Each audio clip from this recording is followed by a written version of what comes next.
Inggris lagi, Inggris lagi.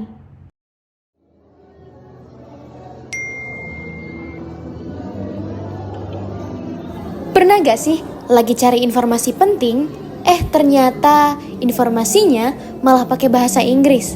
Terus akhirnya ya udah ditutup. Padahal disitulah jawabannya. So, imagine this. You're studying to be a doctor. Niat nolong orang dan pengen belajar cara pengobatan baru, tapi ketika buka jurnalnya, boom, that's full of English. So, what happens if we can't read all of them?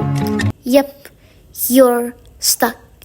But not because you're not smart, but because of language barrier. Hello there, this is me, Zahira Shifa Eriksandria. Anyway, nice to meet you. Teman-teman tahu nggak? 2045 masih 2 dekade lagi, tapi fondasinya sudah bisa kamu bangun dari hari ini. Dan tahu nggak?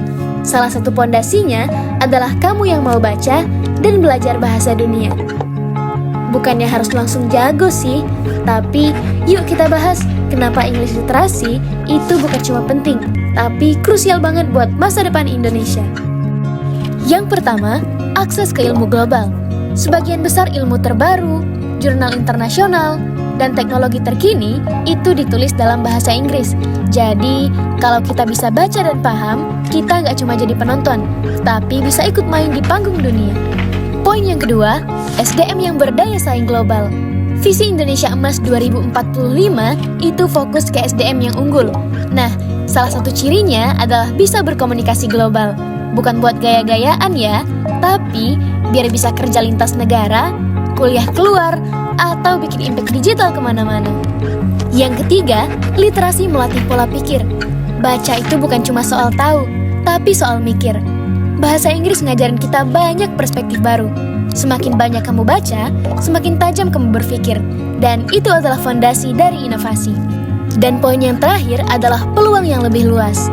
Dari beasiswa, peluang kerja, sampai dengan program internasional, semuanya pakai bahasa Inggris.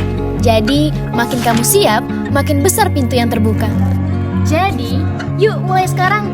Baca lebih banyak, buka lebih banyak pintu. Karena Indonesia Emas dimulai dari literasi, dan kamu bagian dari itu. Salam literasi!